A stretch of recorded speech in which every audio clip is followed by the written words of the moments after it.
love Persona 4. It's pretty self-explanatory at this point, but because Persona 4 is getting a remake with Persona 4 Revival, I decided I should do one last challenge in Golden before the new game comes out. And this challenge was one of the first ones I thought about doing for the Persona series, but I scrapped it on the account that it would have been too easy. But recently, I found a way to make it more challenging. So, is it possible to beat Persona 4 Golden as Adachi, aka the main villain of the game? Well, before we can answer that, we first need to figure out how Adachi would play the game. So, on to the rules. Firstly, I can only use the protagonist because, well, Adachi is a grade A chud, meaning he has no friends. Secondly, I can only have Izanagi equipped because Adachi can't use any other persona other than his Magatsu Izanagi. And I know Magatsu Izanagi is a playable persona, but he would be too high of a level to start out with, so Izanagi is the next best option. Now to make this challenge more challenging, for our third rule, I'm going to try my best to recreate a moveset on my Izanagi that would best match what Adachi would have used throughout the game. But we can go over that once I get to building Izanagi. Another self-obvious rule, no social links whatsoever, because, well, I already said it, Adachi is a chud. And finally, I have to play on hard mode. So now, with the rules stated, let's do the one thing Persona fans don't do and play the video game. Now, usually, we choose a funny Yakuza name as tradition around here. But for this challenge, I went with something very on the nose.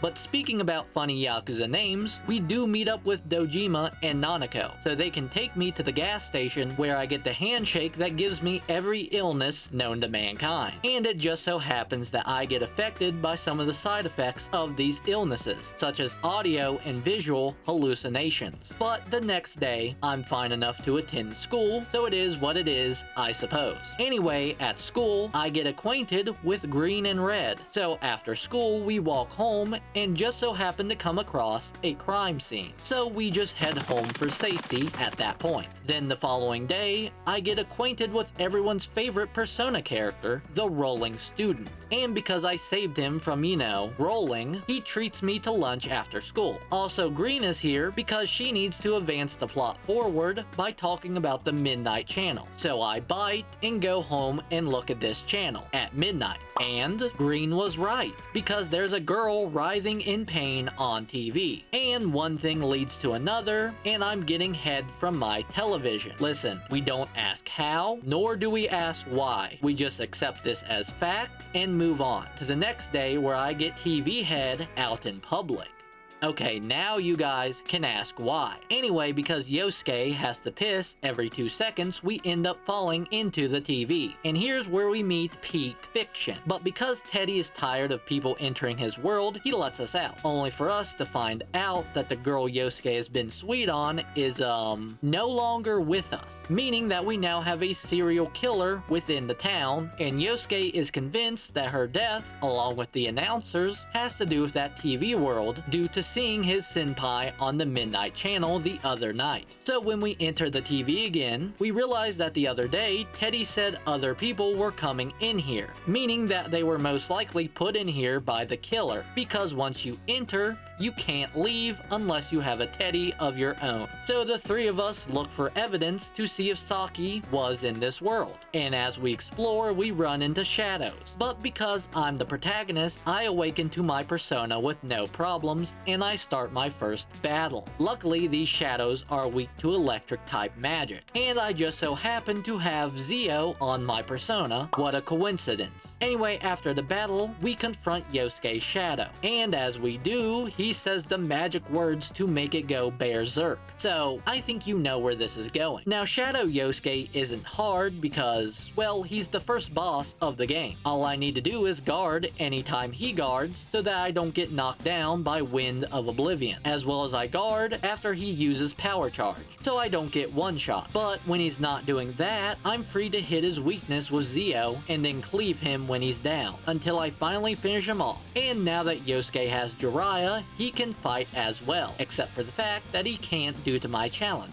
Anyway, back home, Red is on TV, and I am mentioning this because it will be important later. Then that same night, a new figure appears on the Midnight Channel. So the next morning, me and Yosuke make a pact to save the people thrown into the television, which starts my first social link of the game. And Yosuke, I hate to say it, but be ready to be ignored for an entire year. But other than ghosting Yosuke for the entirety of the game, something else happens. Because Red, aka Yukiko, doesn't show up to school, and that night she appears on the Midnight Channel talking about her, well, moving on. Now the next day, me and Yosuke prepare to save her by swinging weapons around innocent civilians. And for some reason, that's illegal, so we have to go to the police station to clear our names. But on the bright side, we do get to meet Adachi here. Also, Chie is here for some reason, but she won't leave us alone, so we have to take her inside the TV with us. And of course, that causes a problem for us. But another problem I have is that I can't remove Yosuke from my party because I don't unlock that feature until after Yukiko's palace. So for now, he's just going to be there guarding for eternity while I get my ass handed to me. So I decide to grind for better skills. And if you remember Rule 3, where I have to build Izanagi as close to Adachi's as possible, then you would remember I said I would discuss what skills I can put on my Izanagi. So what better time than now? Firstly, for magic, I can only use electric, wind, or curse. Now, as for physical moves, it's a bit harder to pinpoint specific ones. So I went with physical moves that can either cause fear or silence to an enemy, due to Adachi having both Evil Smile and Foolish Whisper. And as a bonus, I'm allowing any moves that sound intimidating like Deathbound, Kill Shot, Gruel Shot, as well as their upgraded forms you can get from Magician cards in Shuffle Time. For status ailment moves, I'm only allowed to get ones that can induce either fear or silence. For buffs and debuffs, I'm only allowed self-buffing moves because Adachi only had Heat Riser to raise his stats, so I can't use debuffs. And as for passive skills, because Adachi doesn't have any, I couldn't use any either. Same goes for healing and recovery skills. Now with that settled, I can get back to my hunt for a Garu skill card. And I get nothing of value at all, but I do get to level 15 trying to find one. So at that point, I just decide to go face Shadow Chie again without it. Now Shadow Chie does resist physical moves, so I was left spamming Zio for the entire fight. And one benefit of Persona 4's dungeon layout is that chests respawn when you load in a new floor. So because of that, I didn't have to worry about running out of SP. And the same can be said about my health due to the amount of life stones I got. Now, as for Shadow Chie's moves, she really only goes for 3 different things.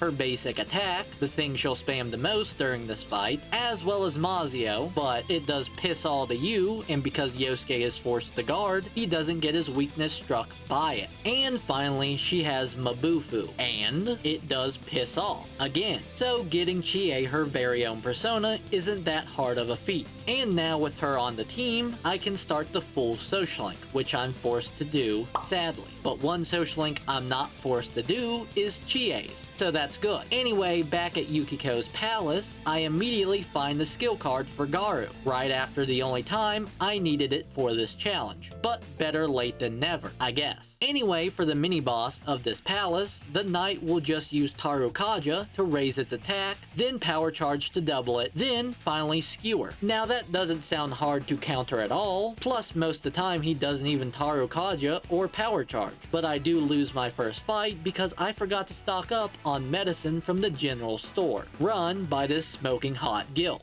And yeah, chat, I would call her mommy. Anyway, now with the items to heal myself, this fight against the knight was pretty easy, thanks to the added bonus of physical mirrors, as well as you constantly landing critical hits on him during this fight. That saved me a lot of extra turns. So now with nothing in our way, we can go and save Yukiko, except for the fact that Yukiko's shadow is in our way, so we have to defeat it. Now really the only bad part about this fight is the fact that I didn't get any good skill cards in this dungeon, and that's going to be something that's true later on throughout this entire run. So my strongest move, as of right now, was Cleave, whereas Yukiko's strongest move was Double Fangs, but it only dealt around 80 points of damage, so as long as I kept Yu's health over 100, I really wasn't worried. And speaking about not being worried, I found a fire suppressor in this dungeon, so I was able to dodge most of Yukiko's Augis, except for Burn to Ashes, because I figured it was better to guard that move rather than take the chance to try to dodge it. Then once I get her to half health, she'll summon a Prince that can attack and heal, but will mostly go for Maka Jam on Chie to silence her persona, and Evil Touch on Yosuke to put fear on him. But because I'm forced to guard with them, all his status ailment moves miss. So Buddy doesn't do that much before he skedaddles away. And this starts the final phase of the fight, where Yukiko gains the move Terror Voice. And let's just say I'm really glad that the game forced me to bring Yosuke along, because with him there, Yukiko's AI will target him for Terror Voice and not you, because, I don't know, he's Chad Narukami after all. Anyway, because of that,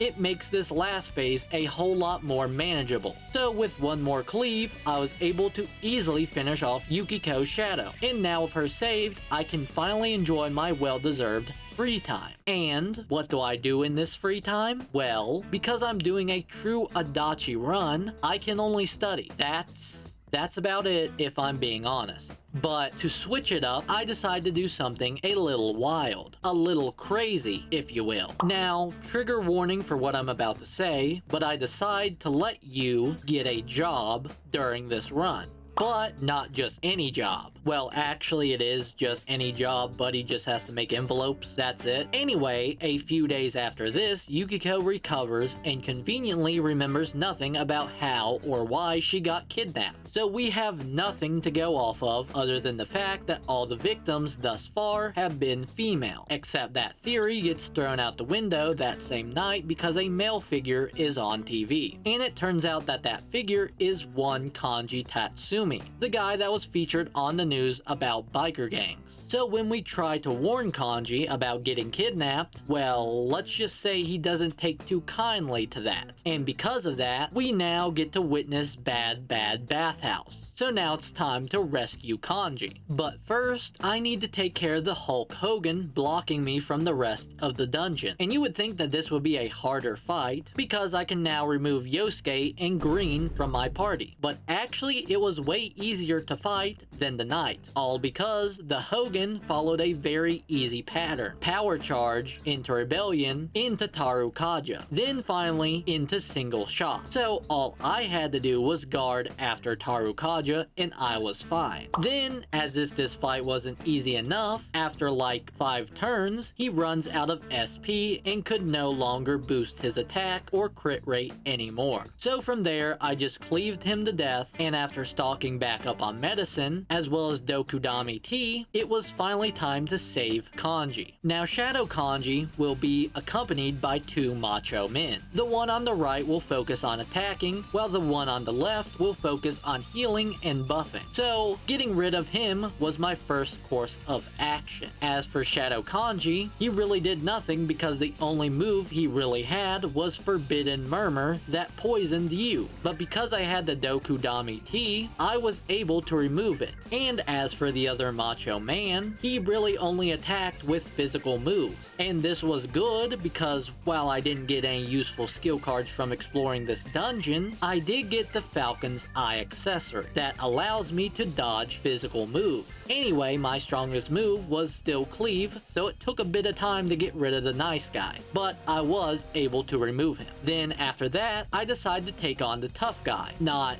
in that way. I mean, I targeted his ass next. Okay, well, I don't mean I actually targeted his actual ass. I mean, I'm just going to move on to Shadow Kanji now. And like I said before, Shadow Kanji really had no moves. That could make me worry because his strongest move was Assault Dive, and that only did 54 points of damage with it critting. Other than that, Swift Strike did around 44 points of damage if it was able to land twice. and both Zio and Mazio did nothing because I resist electric. And I guess I should mention Roar of Wrath, even though it can affect male party members. Finally, he had Fanatical Spark, which is just a stronger Mazio, aka it dealt around only 30 points of damage. So with a pretty lackluster set of moves, beating Shadow Kanji was like finding a crusty body pillow in an otaku's room, and trust me, I should know. Anyway, with Kanji now getting Take Mikazuchi, we now have a new party member, but first we have to wait for him to heal up. So while Kanji does that, I study. I see why Adachi turned out the way he did now. Anyway, now that Kanji has recovered, we talk more about the case and realize that all the victims have appeared on TV before they disappear. So the culprit is targeting people who become popular via the media. So all we have to do is wait for another person to get featured on TV. And while we wait, something interesting does happen. And no, I don't mean folding envelopes for $6 an hour again. Although, I do more of that. I mean, Yu gets his scooter license, and by driving it around town, I can soon visit the neighboring city of Okina City, and here I can drink coffee for better skill cards. Yippee! However, I have to have said persona equipped before I get any skill cards, so I can't actually use this feature or I would be breaking my rules. So I guess it's not actually that interesting after all. But what is interesting is that an idol named Rise is moving to Inaba, so it's pretty clear who's going to be the next victim. We still fumble the bag because we get distracted by a Zenless Zone Zero fan. And trust me, I would know one when I see one. Now, unlike in Kanji's palace, I actually get some decent skill cards to start out with. Mazio and Magaru. Not to mention, right before the mini-boss, I pick up the Book of Ruin, an accessory that halves the amount of time an ailment is in effect. And that's the perfect counter to this mini-boss, because it starts off with stagnant air to increase ailment susceptibility, and then it will use a combination of Virus Wave to try to land poison and Mind Slice to try to land panic. All the while, I just cleave away at its HP. So this fight wasn't hard at all. And speaking about not hard at all, as for Shadow Rise, she'll start off with Augie Magic, then move on to Bufu, then Zio, then finally Garu. So as long as I guard when Garu is brought out, I should be fine. That is, until she violates this pull while using Supreme Insight to detect my weakness. And from here, no touching allowed. Luckily for me, I have the most useful Persona mascot on my side, and Teddie brings her shadow down in one hit. Thank you, Teddie, for the assist, but because I can't use other teammates, I'm afraid I have to beat you up now. Nothing personal. Now, Shadow Teddie does have some tricks up his sleeve, but really the only one he goes for is Mind Charge Mabufala, which I just guard. Anyway, the other annoying move he has is Ma Rakunda to lower my defense. Luckily, I have all the self-buffing skills in the game at this point, so I can recover my defense. But other than that, they kind of actually suck to use because I constantly have to heal every other turn. So if I wanted to boost my attack, I'd really only get one turn of boosted attack. But other than that, he throws out the occasional heat wave in Foolish Whisper to silence you. And during this time, I just heal because what else am I gonna do? Luckily, I can now get ointment from the shop to heal back 200 HP now. Then once enough damage is dealt, Teddie will go for Nihil Hand. But as long as you guard it, it can't do anything. Then towards the middle of the fight, he'll use Nullity Guidance to knock you down. Then he'll try to go for Nihil Hand again, but by the time he uses it, you're able to get up and guard. Although I can't say the same thing for the second Nullity Guidance, because towards the end of the fight, I get Shin Megami Tensei'd by getting knocked down again, and then because Teddie gets an extra turn, he goes for Mind Charge. Then because I'm dizzy, Teddie lands a full Mind Charge Mabufala on me, wiping me out, causing me to waste yet another hour of my life. Luckily, on my next try, when he goes to do this, he just goes for Heat Wave. So I was able to recover, and with a single basic attack, because of Foolish Whisper, I was able to bring down Shadow Teddie. And now Teddie can fight with me in battle, except he can't. But on the bright side, he now gets a human body after getting his persona, so good job, Teddie. But what isn't good is the fact that a body has been discovered, that being the body of King Moron, which isn't bad, actually, because now we have Kashiwagi as our teacher. And listen, chat, I can't pass up a primetime hag, so you have to forgive me on this one. Continuing on, after I'm forced to start the Risei social link, a chud appears on TV. And no, chat, I promise I'm not looking at my own reflection this time, but because the chud taunts us to go and catch him, as well as the fact that this guy's never appeared on TV before, we guess that he's the actual culprit. So it's time to go back into the wage cage that is grinding for better skill cards. But this time, I actually get good skill cards like Zionga, even though physical moves are 10 times better. But I actually finally get a physical move in this dungeon, only for it to be Kill Shot, a move that is really only good if you can manage to land it all 3 times. It took me 2 hours to get this, by the way. Anyway, enough bitching, let's talk about the mini-boss. Now, the Killing Hand will start off by summoning an almighty hand to use Diorama to heal it anytime it takes damage. So you might be thinking, how can you defeat it if it's constantly getting healed? Obviously, you can try to get rid of the almighty hand, but the Killing Hand will just summon another one. But if you remember the Hogan fight from Kanji's Palace, you'll remember that it ran out of SP during that fight. So I think you know where I'm going with this. I just attacked the Killing Hand with Garu, that way the almighty hand could waste SP, healing him every turn until it was out. Then I was able to damage it until I knocked it out, and then the almighty hand ran away, letting me now grab the Orb of Darkness. Ooh, so evil and edgy. And now with the orb, I can now face the boss that made me want to jump in front of Truck-kun. Okay, we all know how the Kubo fight goes. The little chud-ass baby will wear armor until you do enough damage to remove it. Then, in the chud-ass baby phase, he'll put up a random wall indicating what type of magic he's going to use. Then after that, he'll try to rebuild his armor, and from there you have to try and destroy it before he can fully rebuild it. Now the first issue I had during this fight was in the armor phase, because Kubo gets 2 turns of attack instead of just 1. So in a single turn, he would do over 200 points of damage to me. And given that my only healing option as of right now is Ointment, I can only heal back exactly 200 points. So I was constantly spamming heals during my first run. Then on my second attempt, I used Ma Karukaja to increase my defense, so I wouldn't have to heal every single turn. And that was going well until Kubo started using bombs, which affected me with exhaustion. So I would lose 30 points of SP per turn. But as annoying as that was, I was able to recover with SP healing items. And before long, I was able to get him into the chud-ass baby phase. Now during this phase, I just had to hope and pray that he wouldn't use Green Wall, because if he did, I would have to guard for that entire phase, because the moment Garu touched you, he would explode like how I explode looking at Kashiwagi's boobs.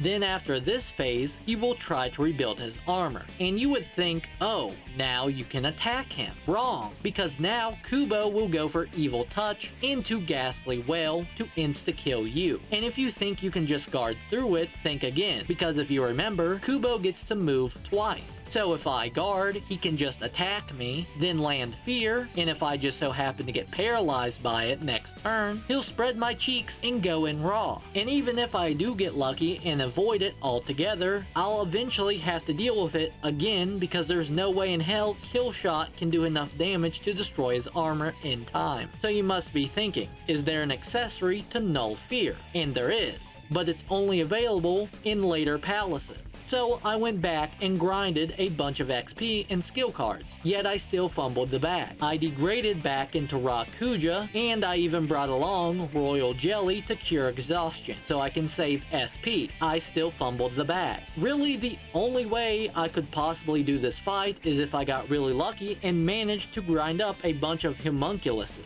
so that way I wouldn't get instantly killed by Ghastly Whale. But then I would most likely be over-leveled for the next boss fight. So is this where my challenge ends? No, because while this fight is pretty impossible without the right RNG, I only had 3 more bosses after this, so let's see if they're any harder. But for now, because the killer is caught, I do get to enjoy a summer filled with envelopes. Yeah, I don't do much. Anyway, when school rolls back around, so does the pint-sized detective, Naoto, because they have nothing better to do now that the case is solved. Or is it? Because Naoto appears on TV, which isn't crazy, she's a detective after all, but after appearing on TV, she then appears on the Midnight Channel, proving that Kubo only killed Morioka and that the true criminal is still out there. Now, the whiplash I got from going from one of the hardest fights to one of the easiest was kind of jarring, because Shadow Naoto really only has 2 scary moves. Brave Blade, that does around 250 HP, as well as she has all elemental magic attacks. So she has Magarudyne, and that deals around 150 HP. And sure, it knocks me down, but she follows it up with Mute Ray, a move that deals silence to you and drains my SP. So you would think that it's pretty bad, but because I'm just spamming kill shot over and over, I really have no use for SP. And as for the silence, I use that time to heal up with antibiotic gel to get back 400 hit points. She does have Galgalim eyes that takes me down to 1 HP, but because I have the gel, I can easily recover. And as for element 0, it really does nothing because I already have 0 resistances for my weakness. But it gives me a free turn of attack, so getting Naoto to awaken to her persona was pretty easy. Now for the next month, nothing really happens other than the fact that I get a creepy letter that I ignore until I get yet another creepy letter that I can't ignore because Dojima sees it because I open it right in front of him for some reason. Because a detective working on an active murder case wouldn't find that suspicious at all. Now I'm in jail, but I have a get out of jail free card in the form of Nanako getting kidnapped and Dojima not being in any condition to really save her. So it's back to the TV yet again. Now I get pretty lucky in Nanako's palace, because not only do I get a bunch of magic mirrors, you'll see why that's lucky later, but I also get the skill card for Ma Zionga. Then during shuffle time, Kill Shot evolves into Torrent Shot, and then soon after, Tempest Slash. So finally, with a decent physical skill, maybe Kuni no Sagiri won't be that hard. And I was right, because for his first phase, the Sagiri will use all types of elemental magic, including Garudyne and Magarudyne. But it's not really an issue because as long as it doesn't kill me, then I'm good, because he follows it up with God's Judgment. And for those unaware, God's Judgment will always do half of your current HP in damage, so it won't kill. Now during his second phase, things could have gone really wrong, because Kuni no Sagiri will randomly buff one type of magic and then use said buffed magic. Nice argument, however, magic mirrors, because I kid you not, this method brought him down from half health to almost no health within just a handful of turns.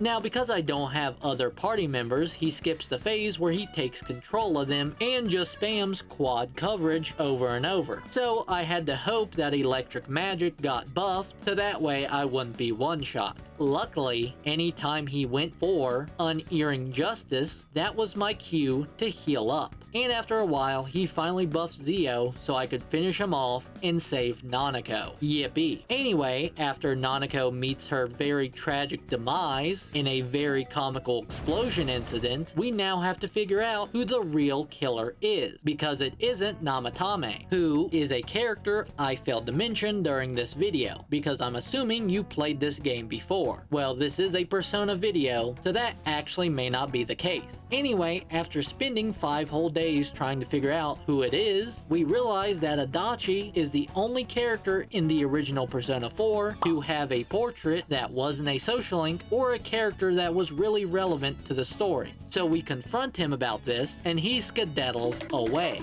And when we do find him again, he does admit to everything. So now we have to take him down once and for all. Now in Adachi's palace, I tried grinding for better skill cards. But, well, given how unlucky I've been thus far with them throughout my entire run thus far, I ended up hitting level 99 on both Yu and Izanagi before I got anything useful. Well, I do get something useful that made the Adachi fight playable, that being the Book of the Void that nullifies all ailments, including fear, so I no longer have to piss myself over Ghastly Wail. But other than that, Adachi's moveset really lacked anything that could counter me, because other than Vorpal Blade just being a strong move, he really only had Magarudyne, but he failed to follow it up with anything that could kill, because instead he would go for Power Charge into Atom Smasher. But the problem was I was already up and guarding by then. Another problem I had was Tempest Slash, aka my strongest move, was sucking major ass. Like, to the point where I ended up fighting Adachi with just my basic attack halfway into the battle. And the bad part is, it actually worked surprisingly well. But I can't say the same for Amino Sagiri.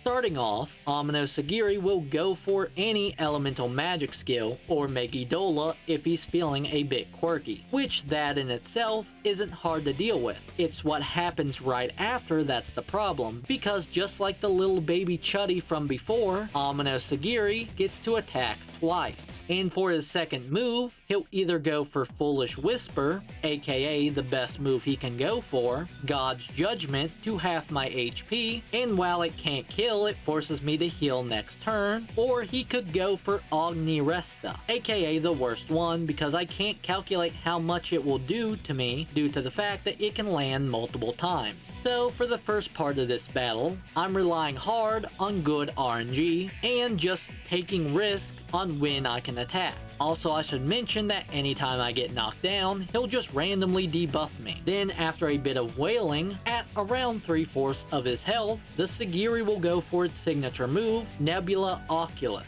And to counter, I just have to make sure I have over 250 hit points when he uses it. Hell, I was actually doing so good on my first attempt that I got him to use Bewildering Fog into Mind Charge Nebula Oculus, and I survived it. But it was at this point where I ran into a bit of an issue, because unlike in his first phase, where it was magic into one of 3 choices, after getting him to half health, he used a technique called Random Bullshit Go. And because of that, I couldn't predict anything, really. And that ended up leading to my downfall multiple times. So I continued to try and bash my head into the wall that was good RNG, but after spending a good couple of days on it, I realized even if I came out victorious, I still technically failed the challenge because of one little fetus. Now luckily for me, because I couldn't do any social links, I can't unlock the Hollow Forest or the Izanami boss fight. So we get a pretty lackluster ending.